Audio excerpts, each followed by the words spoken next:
and welcome to episode 66 of the Cat Lady podcast. My name is Andrea, the Cat Lady. That's 2 T's, C-A-T-T, craft all the things. Thank you for joining me. If you haven't seen me before, I primarily talk about knitting and spinning. Sometimes I do other things though, like sewing and crochet, and very, very rarely some weaving, cross stitch. I do some fiber prep as well, so like washing raw fleece. And I also have some fiber processing equipment that I've yet to play with. Hoping to get into some dyeing, so crafting all the things. That's kind of my thing. But my two main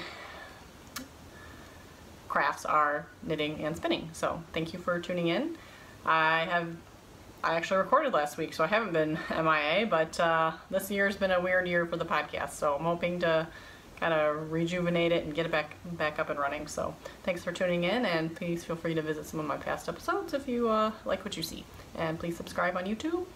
I am the Crafty Cat Lady on YouTube, and I am the Cat Lady on Instagram. I have the Facebook group, which is the Cat Lady Podcast, and I also have a Ravelry group, which is the Cat Lady Podcast. So please head on over there and check me out all over the interwebs. And my website, which is highly out of date, is thecatlady.wix.com/thecatlady. Maybe someday, if I actually get it up and going, I'll get the domain name. It's still available, the Cat Lady. So maybe I'll snag that someday. But anyway, so that's who I am, and thanks for joining me today. It's Friday, August 25th, 2017.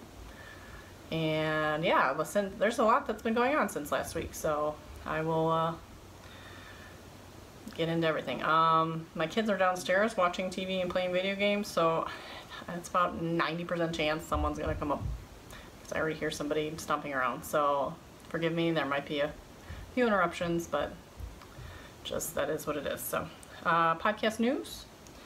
I hope to have a giveaway real soon, probably after the kids are back in school, so in a couple weeks. My friend Brandy Miller has come out with a new pattern called the Turnback Hat. Very cute cable design beanie, so I will offer a giveaway for that.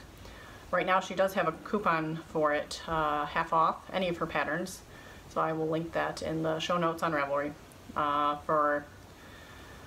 She was on the first page of Ravelry patterns, so she's very excited. So she has a coupon code going on for her patterns, so which is all on her Ravelry page, so check that out. Her name is Eat My Yarns on Ravelry. And I'm hoping as well to have another giveaway with the Uncreative Crafter podcast, Jen.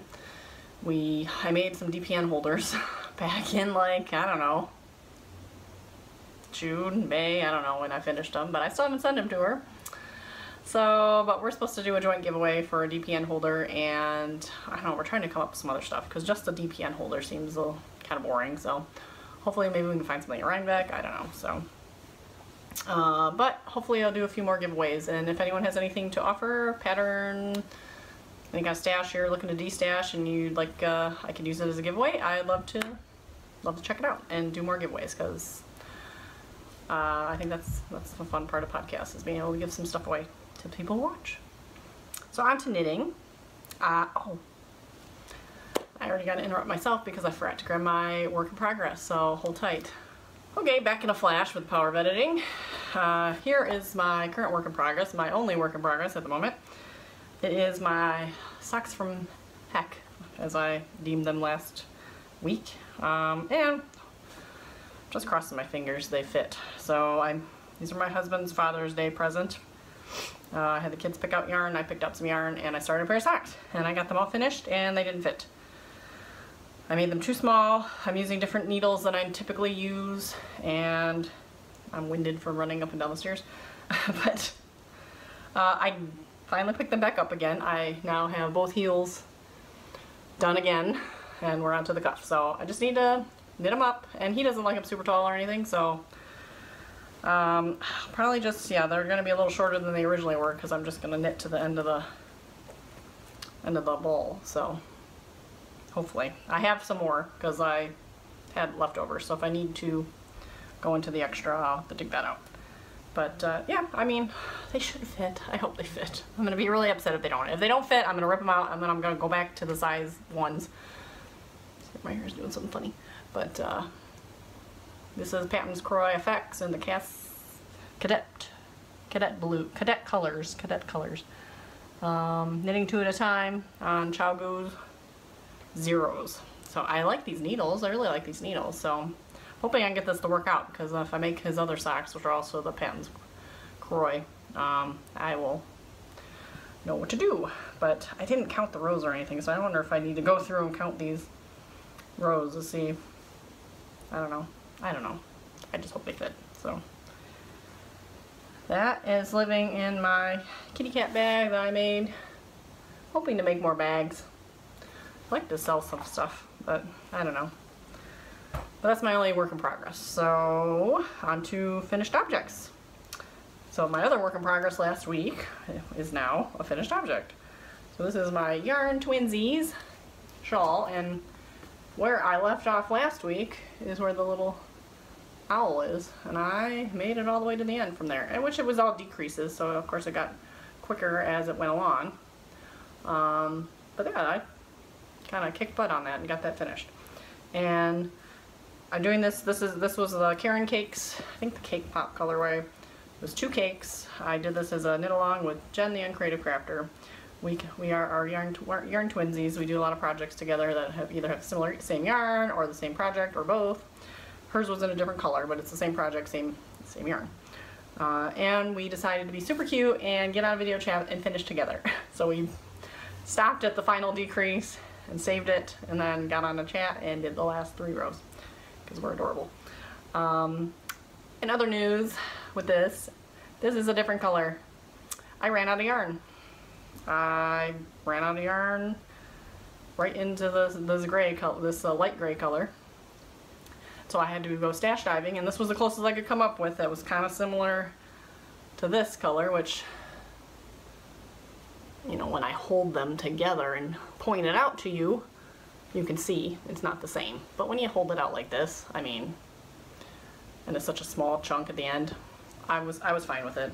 I put in a lifeline, I added the color, I sat about it, thought about it for a night, and then, I mean, you hold it out like this, it's not noticeable. So, and I'm kind of OCD, and so it doesn't really bother me that much, so I kept it, because I was gonna either have to do that, I was either that or I'd have to go buy another whole cake, which I didn't want to buy a whole other cake in the same color just for that, so that's what I did. So this is our Rhinebeck shawl.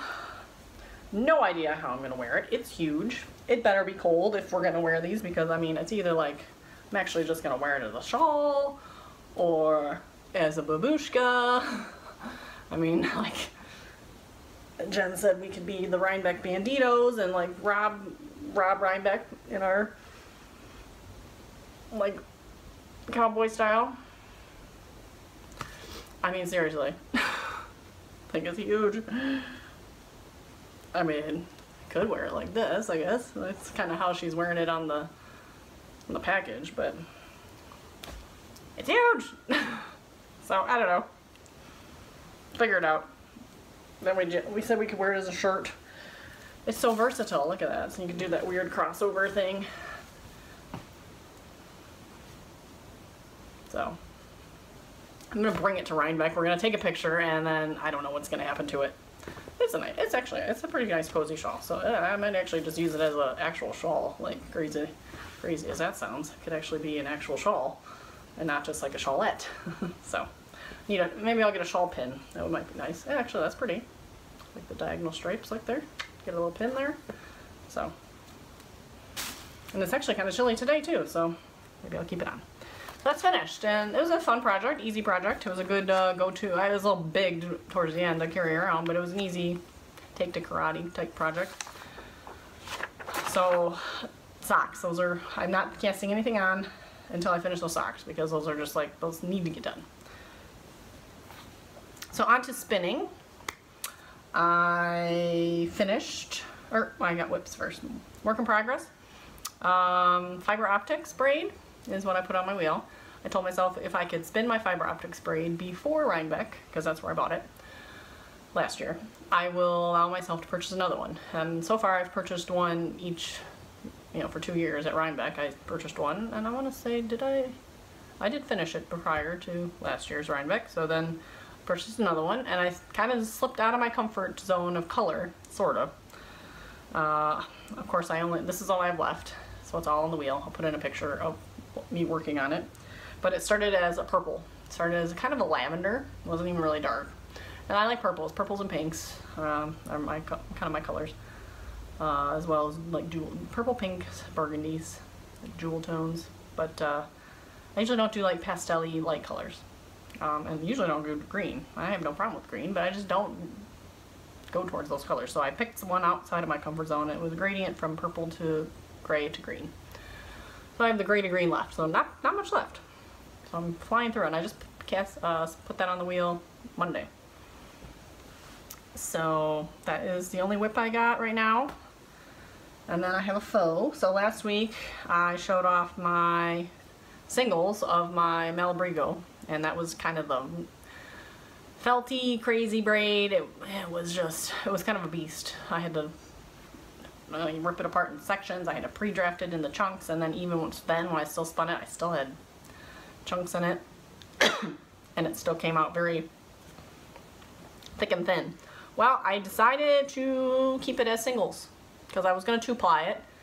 I'm like, after I washed it and spun it up into a cake, I'm like, this looks kind of nice as singles. So I folded it, I guess, felted it a bit, which I kind of read a few tutorials here and there, and you're supposed to like kind of shock it. So I washed it first in my hot water, and then I dunked it in cold water, I dunked it back in hot water, I dunked it in cold water, and I did that 3 or 4 times. So you're essentially kind of felting it a little bit so that it's not going to fall apart. And then I hung it to dry. And yeah, you can see there's lots of thick bits, thick fluffy bits, and there's lots of thin bits. But it's 550 yards, so that's a decent amount. And it's pretty. Look at all the pretty colors. So, you take something bad and you still can make it beautiful. And it kept, and then it keeps all these fun colors, like these color runs, and instead of mushing them all together, which would have been fine too. But I've never made a single before, and I've always wanted to try, so this was a perfect thing to experiment with since it was such a funky braid to begin with. Like I said, this is the Malabrigo Pure Merino. Let's see, it's very soft. It was done on the eel wheel, and I'm thinking a shawl, maybe a Quaker yarn stretcher or something that is kind of maybe that's focused on hand spun. So it kind of takes in some of the quirkiness of hand spun. I mean, it's not super thick and thin, so yeah, but maybe something that won't look bad with some thick and thin spots. I don't know. So, but yeah, 550 yards. That's a decent amount. So if I would have applied that, obviously it would have been more worsted weight or DK, I don't know, DK maybe, I don't know, I'm terrible with weights, yarn weights, but that's mostly fingering weight, a little bit, but it goes up to like a worsted in some of the thick parts, and then it goes down to a lace in some of the really thin parts, so yeah, I gotta choose my pattern wisely, but it's gotta be something that's gonna accentuate the funky. So that's all my spinning. And I still got kind of the sniffles and whatever. I think it's just the weather. It's been cold. Yesterday was cold. Today was better, but yesterday was cold. It was overcast, and yeah, it was like pants and hoodie all day. Today was more hoodie in the morning. I have a lighter 3/4 sleeve t-shirt. No crochet, no sewing. Stash. So I got a fun stash this week. So this week, last weekend was Michigan Fiber Fest, so I headed on over there, and so I will show you my stash. I will talk about the festival in my Life in Review, which is right after stash. So here's what I got.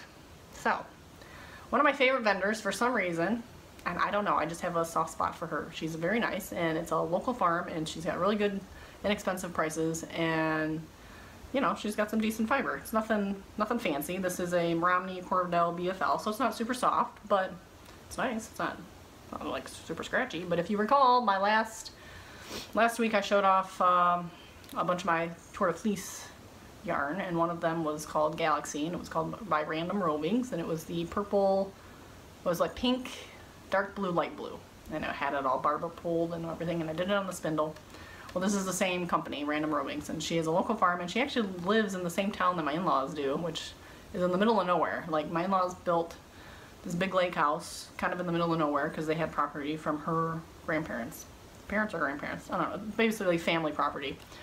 So they built a very big house for all the family together, and they actually ended up moving there and living there. So, but it's like the town, it's a town that no one's ever heard of. There's nothing there. There's a bunch of farms and stuff. So this farm is in the same town, which is just, it always makes me laugh because. Okay, sorry, I heard some noises downstairs. As long as no one's crying, everything's okay. Anyways. So it's random rovings, fleece and fiber. So cover up her address there, but I just like buying from her. So this was 4 ounces of, like I said, Romney Cordell BFL in dark red, and then I got this to go with it, which is it the same? Romney Cordell BFL in pumpkin. And so originally I thought, okay, I could barber pull these together, but then I started Googling barber pulled projects, and I didn't, it's still too busy.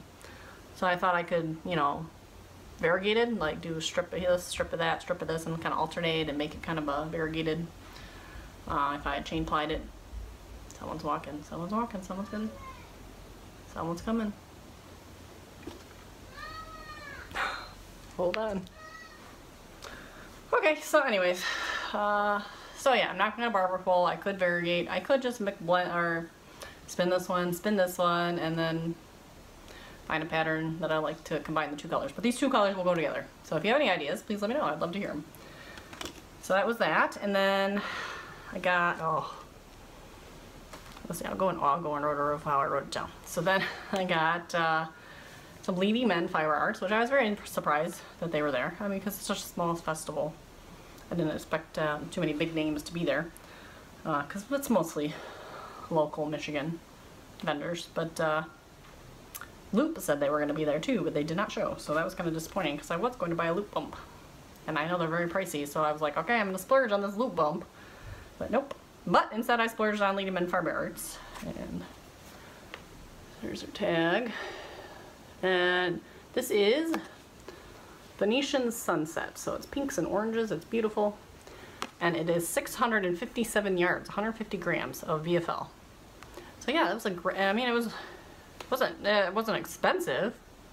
It was not much more than 100 grams that you typically get, you know. So it was priced accordingly for the size, and it's a good size. So this will be a shawl. Cause I don't like 1 skein shawls, but 1.5 skein shawls I can do, unless it's like the Spindrift that was a good size, which actually I thought maybe a Spindrift, but this would be really pretty. So that's, but then I have to math it a little bit to make sure, unless I keep making the lacy bit bigger, but ideally I should make the stockinette a little bit bigger too, but I don't know, I'll have to play around on Ravelry and see, but couldn't pass this up. It was too pretty. Venetian Sunset. It does look like a sunset. It's very pretty. Kind of matches my nails a little bit. So does this one. I like burgundy. I like burgundy. So here's my next one. This is Fiber Addiction, and I've bought from her before. But this is MCN. Oh my gosh, it is so soft. Oh my gosh, it is so soft. Superwash Merino Cashmere Nylon. It is like so soft. Like seriously. Because I wasn't going to buy any more fiber. At this point, this was kind of towards the end of the festival. I wasn't going to buy anything else. I'm like, as soon as I touch this, I'm like, ah! It feels like it's just going to melt in your hands. And this is called Might Be a Gentleman for 4.4 ounces, so a little bit heftier too. But it's this weird, it's got burgundy, and it's burgundy, browns, and grays, and it's got this crazy pop of orange at the end. So it was like the weirdest, kind of the weird setup there. No idea how I'll spin it. I think I'm learning. I think I'm slowly learning that the things that are like modeled like this, the colors that are kind of just like not really, it's not a gradient, even though gradients you gotta chain ply to keep the gradient, but these you gotta chain ply too, because you get these weird strips of colors. I feel like if you don't chain ply it, sometimes it gets muddy. Like the last one I had from her was kind of similar like this, where it was all just kind of mottled color, and it got a little muddy. I wasn't really 100% thrilled with it. I put it in my fade and I like it, it's fine, but it wasn't quite what I was expecting. So if I do this, I think I might try chain plying it to avoid some of that mudding of colors, because I can see this getting kind of muddy. So, but maybe I'll just keep it as a pillow because it's just so soft. So that was that, and then this was the first thing I bought, but was one of the best purchases, so I'm saving it for last to show off. So I was in the market for a Turkish spindle because I have a couple 3D printed ones that I got from Polly Knits, and I've played around with them a little bit, but I kind of wanted a full size, a little bit heavier one, because they're like, one's like a micro and the other one's a mini. So, you know, I looked at, when I was at Ann Arbor Fiber Fest, I looked for one, and I did see one that actually I really liked. It was like $50, or, you know, it was like 50 or 60, I don't know. It was really expensive, but it had a hook on the top, which I really liked, because usually you have to do the half hitch. And this one had a hook, so I do wish that this one had a hook, but it doesn't, so I'm gonna have to learn how to, I know how to half hitch, it slows me down, because it's like I'm constantly like fiddling with it, so I have to get better at my half hitching abilities. But anyways, I was looking at them and I'm like, oh, okay, I think about it. And my friend Wiley, who was with me, she's like, that's a Snyder spindle, he makes really good spindles. And I said, oh, and I've heard the name Snyder spindles before, and it was pretty inexpensive. I'm like, okay, well, and I was looking at the basic ones that he had, and I'm like, okay, I'll get one of these. But next to him he had some that had some cutouts in it. I'm like, you know what, maybe if there's a cat. And there was. So there's a cutout spindle, and it's got cats on it. So I was like, okay, sold. And it was a little more. It was a little more than the standard one, but it still wasn't expensive, but it spins beautifully. So, but got a half hitch. I mean, but it's signed at the bottom and everything. So there is the card, Snyder spindles, on Etsy. Seemed like a nice guy, and yeah, he was selling them through Susan's Fiber Shop, but he was there at the booth, so on his own little table. But then I checked out with Susan's Fiber Shop, so that was interesting. But yeah, even just for display piece, this thing is cool because it's got the cats on it. So the cat lady has a cat spindle. And then the best part of the day, which I will put in a video too, was the build your own bat. And I remember this from last year. Someone mentioned this, and I'm like, wow, how fun would that be? Make your own bat, or art bat or whatever, fiber bat. And then I kind of forgot about it this year. And we wandered through all the buildings, and I didn't see anything. And then I'm sitting at the podcast table, which I'll talk about in a minute too, and Danae from Dead Knits comes up, and she's like, oh, I made my own bat, and she shows me. I'm like, oh my gosh, that is so cool. And she's like, oh yeah, it's in, she told me where it was. So me and Wiley were about to leave, and we're like, okay, we'll pass it on the way out. Well, yes, it was amazing. So this was uniquely yours, and she's a hobbyist, so she got an Etsy store, but she doesn't, I think she said this was just a hobby. This isn't anything she does real serious or anything. So she had a carder, and she had all these little ounces of different colors of fiber that you could pick, and she said, pick a couple colors and pick a filler or mix-in or whatever she called it. And then I loaded them in the carder, and I got to create my own bat. So I picked, and it's a little, some of it's like, if I pull it too much it'll fall apart, but I picked my 3 colors, and I picked my sparkle. So kind of a real simple, but I don't think I overlapped the colors enough, so it looks like it might fall apart a little bit, but colored it all out and made my own bat. So it's pretty and fluffy, and it was very inexpensive. Everything I bought at the festival was pretty inexpensive. And it's 3 ounces, so I had grabbed 4 because I didn't know how many I could fit, and I figured, okay, well, typically you get 4 ounces. And she said 3, ideally 3 fits, and that was pretty thick on the carder. And then I got to keep my extra, because, she sold little packets of sparkle. I probably could have fit more in there, but to keep my sparkle. So yeah, it was really fun. So I have no idea what I'm gonna do with that, but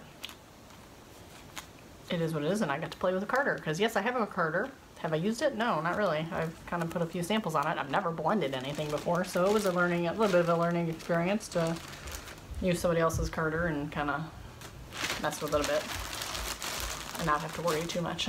So, because she was there helping me. So that was a good ending to our trip. And someone's walking around again.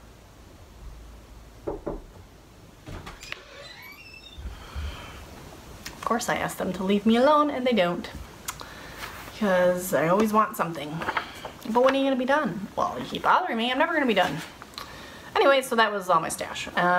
So life in review. It's been a lot, and there's been a lot. There's been a lot to review in the last week. I'm kind of going to just go day by day. And again, if you don't really care what I did with my family and extra fun stuff, then feel free to check out now. But if you want to hear about my crazy, kind of boring, but I don't know, my thing gets interesting life, then here we go. So Saturday was Michigan Fiber Fest. Wiley came over, she met me at the house, and I drove, it's about a 2.5 hour drive from here to Allegan, Michigan, which is mid-Michigan. That's kind of, yeah, it's literally like Midwest side. And yeah, I mean, it's at the Allegan County Fairgrounds, kind of in the middle of nowhere, a bunch of farmland, whatever. But it's small. It's a small festival. There was 3 buildings to shop in. One kind of bigger building, and then a small barn, and then a medium barn. And I wandered each of the buildings at least 3 or 4 times, just kind of checking everything out, seeing what I wanted, and you know. But you know, after going to Rhinebeck a couple of years, come back here, I was like, wow, it's really small. But of course it is. It's, you know, just the middle of Michigan. So, but it was fun. It was relaxing. You know, it's hot. It's kind of hot. So. But this year, a few of the local podcasters decided to set up a podcasting tent, and we signed up for time slots to kind of just hang out, and I don't know, it was new this year, so we didn't really know what we were doing, so pretty much we all just sat around and hung out, and during my time slot, a bunch of other podcasters that showed up, and we talked, we took pictures, and I'll put in some pictures and stuff. Actually, at the end of the podcast, I'll put in a little Michigan Fiberfest review recap or whatever. I lost my train of thought. Anyways, so yeah, so during my time slot, I ate my lunch because I brought a lunch because they didn't really have good food choices there. So I brought a peanut butter and jelly sandwich and some fruit, and so I ate my lunch and just talked to some other people, took some pictures, and you know, met some of the ladies from my local knit group showed up, and so I got to see them, which I hadn't seen in a while because I don't go to my local knit group anymore because I'm in karate on the same nights. So karate's Tuesday nights, knit nights Tuesday nights. So. And I only get karate once a week, so it's like if I had more options to go, I'd probably, you know, every once in a while make it to knit night, but we shall see if that changes in the near future. So some of the podcasters I met, some of these were new to me. The new one, I'll talk about the new ones first. So I know Kim from Chasing Acorns, of course. She makes bags, and I've met with her, and we died together and whatever, and had a good time. But she told me about the podcaster thing, but I'm like, no, I was still kind of like hemming and hawing about the podcast anyways. And then, well, I guess I took it as a sign. Danae from Den Knits, who I'd never read before, mentioned it to me too. And she's like, oh, are you doing the podcaster thing? I'm like, I don't know what it is. She's like, just do it. I'm doing it too. I don't know what's going on. And so I'm like, okay, I'll just do it. So I met Danae from Den Knits, and so she was super nice, and I didn't get to talk to her for that long because I met up with her right when we were about to leave, so I do feel bad I didn't get to sit longer, but I met Tiffany from the Woolen Homestead, who I'd never heard of, actually, so she's super sweet, and she dyes yarn, so I'll put all her information in my Ravelry notes. So it was fun to meet her, and we got to chat for a little bit. Met Cappy from the Yarn and I podcast. She also dyes yarn, and she's super nice, and I'd never met her before, and I kind of started to hear about her from another podcaster, so I knew who she was, but never met her before. And then Kim from Chasing Acorns, of course I know her. And then Deb and Sheila from the Never Cast Off podcast, which I know them, and I met Sheila before, but I never met Deb, so I met Deb, and she's really tall, So I was really surprised because you don't ever know when you see somebody on a podcast that if they're tall or short. Well, she was tall. She was like as tall as I am. So I was like, wow. So that was kind of fun.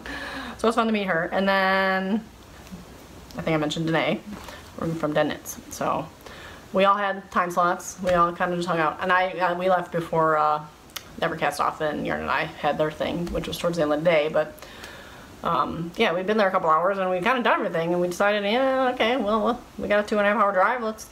We're gonna head home. So we headed home. We left around 2 or 3. We left around right before 3. So we kind of missed out on some of the later podcast slots. But I was kind of tired. It was hot. And I had to drive home, so I was kind of ready to go. But that was Saturday. So then Sunday, we had a day at the lake, my in-laws' house. They had a bunch of family friends come to visit from out of town. So there was the grandparents, and then they had 6 guests. And then my sister-in-law and her family, and then me, Jim, and our kids. So there was like 18 of us total. It was a huge crowd. We went on the boat. I got some knitting. I was working on my shawl. I was kicking butt on my shawl, so I knit on the boat. Actually, yeah, that's when I was at my in-laws' house when I came to the end of my yarn. So I got to knit on the boat a bit. So I enjoyed the day. The kids went swimming in the lake with my husband, and they had a good time. Had some drinks, had some good food, and yeah, we had a good time. But it was a long day. It was a busy day, so it was a busy weekend. Monday was solar eclipse day. We stayed in our pajamas all day and we watched the solar eclipse. So luckily we snagged some glasses from my mother-in-law because we didn't have any. And I don't know, we were kind of like, oh, I don't know, you know. And by the time we really thought about it, it was too late. So luckily we got some glasses because it was pretty cool. So it was fun to watch. It's fun to watch the shadows on the ground. I mean, I did the pinhole box thing too, which worked, but boy, that pinhole light was really bright. So it was like, kind of still hurt my eyes to look through the pinhole. So it was nice to have the glasses, and we watched that all day, let the kids see, so that was fun. And then, yeah, we didn't do anything else all day. I made the kids watch, if they wanted to watch TV, they had to watch learning stuff. So we watched a whole bunch of nature documentaries, so learned about bugs and predators and fish and stuff. So that was funny. Tuesday, we did karate in the morning because during the summer they've had some morning afternoon classes. So we did a family class, so all 3 of us did karate, and then Emily did a leadership class. And then I thought, hey, we'll go to the mall and have a good time and play in the play area, go to the aquarium. It was busy, so we got there. It was so crowded. The play area was packed, the aquarium was packed, everything was just busy. And it was Tuesday. It's Tuesday afternoon. It's like the mall is usually not that busy. So it's like, I was really surprised. So we ended up getting lunch, which took forever, and we got pizza in this wood fireplace, and we had 3 pepperoni pizzas, and 2 of them came out, and the 3rd one was burnt. So then they had to make me another one. Then it turns out, looking at the other 2, they were like this close to being burnt. So they were very crispy, but I don't know, they're still good. We all ate them. Everyone had a good time. But then we went home. So I was a little bit bummed. So we went home and watched TV and played video games, because what else are we going to do on a lazy day? And it was cold. It was another chilly day, so it's not even like we could play outside. So, I mean, we could play outside, but it was kind of cold. So, again, I'm trying to do lots of fun things for the last couple weeks before they go back to school. So that's why, you know, I'm letting them watch more TV than I usually do and have snacks. I gave them cotton candy, I don't know, to eat, and, you know, all sorts of fun treats, and just going out and playing and doing fun things. So that was Tuesday. So Wednesday, take 2, we got up early, or earlier, and went to the mall. So we got there at like 9, right? The mall opens at 10. So we got there about an hour before the mall opens officially. Not, you know, the mall is open. Some of the like coffee places are open. There's walkers that walk through, but the play area is open. So we got there and we let them play in the play area. We got some little Tim Hortons Timbits and had a snack. And then we went to the aquarium. And the aquarium, it wasn't busy, but there was a good stream of people in there. So, and we got there right after they opened. So, so we did the aquarium, and we stayed there until about lunchtime. And of course, they wanted to have lunch there, but we just had lunch there the day before, so I made us go home. What did we have at home? I'm trying to think if we had something fun for lunch. No, I don't think so. So then it doesn't matter. So then Wednesday night, Emily had karate. And that's her late night where she does 2 classes. And David did karate too, and he did the basic class, which he's been doing the little class, but once school starts we can't make it that early, so hoping to get him into the basic class, which is kind of the bigger kid class. And he did really good, so that was good. And I came home, brought home pizza, because yeah, it was a late night, so we've had pizza a lot this week. I had pizza at the mall on Tuesday, then we had brought home pizza for dinner on Wednesday, and then Thursday we had a last-minute trip back to Grandma's house, the in-laws' house, because I told them we would try to set something up. When we were there on Sunday, the kids didn't do some of the fun things they like to do. They like to go in the hot tub, and they like to take a ride on the off-road vehicle, the ATV thing. It's like looks like a pimped-out golf cart. It's like a 6-seater golf cart-looking thing, but it's like a trail rider. So usually they like to ride on that a couple times, and they like to go in the hot tub, but there's so many people and we just had so much stuff going on there, it wasn't possible. So I called Jim's mom yesterday, and she's like, oh, well, you guys can come over today if you want. So we packed up and headed out. Kids went in the hot tub twice. We went on a couple of the rides with the ranger on the trails. And yeah, and then we ordered pizza. Grandma ordered pizza for dinner, so I had pizza again. And the kids watched some movies and relaxed, and I did a lot of knitting, working on my husband's socks. So that's how I got the heels done. I did not go in the hot tub just because they just splash around and they're just rambunctious, and I just sat outside next to the fire pit and knitted instead. So I do like going in the hot tub, but just not with them. And it was cold. It was cold yesterday, so I had bundled up in my hoodie and did my knitting. Now I had to delete things off my phone because it got too full. Whew. Anyways, so I was knitting cozy by the fire while the kids were in the hot tub. So anyways, so Friday, today, my best friend and I took the kids to this crazy little zoo. It's called the Wilderness Trail Zoo. It's in Birch Run, which is right by Frankenmuth, which is a very touristy part of Michigan. Call it like Little Bavaria. It's like Germantown. Very good chicken dinners. Winter chicken dinner. So we took them to the zoo. It's a small zoo. My friend Ann had a Groupon, so she got a Groupon for us to go, which thank goodness, because paying full price, it would not have been worth it. It was really small, strange. I mean, they had some cool animals, like they had a panther and they had tigers and bears and whatever, but they were in such small enclosures and it was just weird. So, I mean, I go back and forth with the zoos and stuff. The Detroit Zoo, it seems, is really trying to work on conservation, and they rescue animals and stuff like that, so I'm okay with that. And they're trying to make their enclosures larger, and they're actually like trying, but it's a big zoo. It's a, you know, big community funded zoo. It's like I don't know what it is, but it's not private. I think it's publicly funded, so through the state funded, whatever. But this place is a, you know, private little place, and yeah, some of the exhibits were kind of cool, some of them were just a little sad. So, but the one cool thing I will tell you, and I'll put in a couple pictures if I can, is the parakeet feeding house. There was like 100 parakeets, and you go in with a stick with birdseed on it, and these birds just going crazy. So the kids having fun with that. One landed on Emily's head. Then they like to like pick at your shoes, so they're all crowded around the floor on your feet, and I don't know, it was really funny. So that was fun. But we checked that out. Cross that off the list of things to do and never do again. And then we went into Frankenmuth and had our chicken dinner in the Zender's Cafe, which was delicious. And I'm stuffed, and I'm not having dinner because that was pretty much my lunch and dinner. And I brought home Jim some leftovers, so he'll be a happy camper for dinner as well. But they have really good like roasted chicken and buttered noodles and mashed potatoes, and oh, so good, so good. So that was it. So that was the week. It's been a crazy week. I'm exhausted, and probably next week I'm looking to have another semi-busy week because, again, it's the last week before the kids go to school. I'd like to take them to the beach if the weather turns a bit. I think it's supposed to warm up, so hopefully take them to the beach one day. They have a dentist appointment next week. We have a meet and greet at their new school.